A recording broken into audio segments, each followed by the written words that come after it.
தொண்டை சார்ந்த பிரச்சனைகள், சளி, இருமல், தைராய்டு பிரச்சனைகள் எல்லாம் படிப்படியாக குறைய பிராமரி பிராணாயாமா செய்முறை பார்ப்போம். இது வந்து வண்டி ரீங்காரம் என்று சொல்வார்கள். வந்து காது கிட்ட கத்துனா எது மாதிரி சவுண்ட் வருமோ அதுதான் வந்து பிராமரி அப்படின்னு சொல்லிட்டு பேர் வச்சிருக்கிறாங்க முன்னோர்கள், சித்தர்கள்.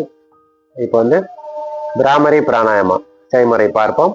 2 கை சின் முத்ரா, சுகாசன நிலை உக்காந்துட்டு நாக்கு மடிச்சுக்கணும். ஃபர்ஸ்ட் யான்னு சொல்லவும் மடிக்கணும் இல்லையா?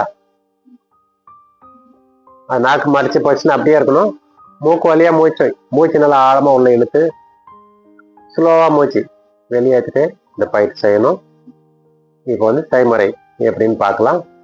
நாக்கு மடிச்சிருக்கணும், கண்களை மூடி மூச்சு நல்லா ஆழமா இழுத்து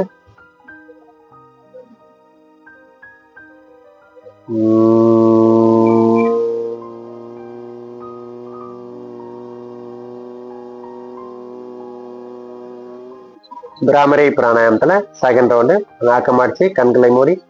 நீங்க பண்ணும்போது கண்ணை மூடி கண்டினியூ அப்படி பண்ணலாம். அடுத்தது செய்யும்போது இப்போ நாக்க மாடிச்சு கண்களை மூடி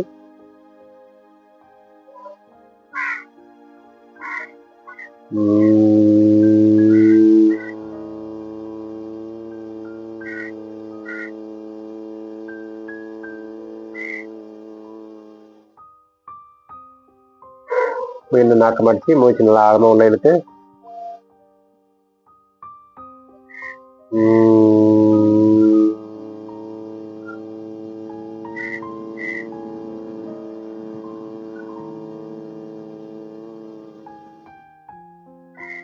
இந்த பிராமரி செய்யும்போது தொண்டை பகுதியில ஞாபகம் வச்சுட்டு பண்ணணும்.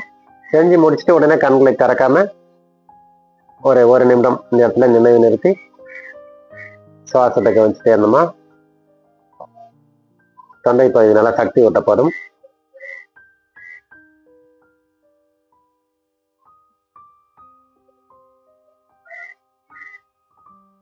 பிராணாயாமத்துல பிராமரி செய்முறை பார்த்தோம்.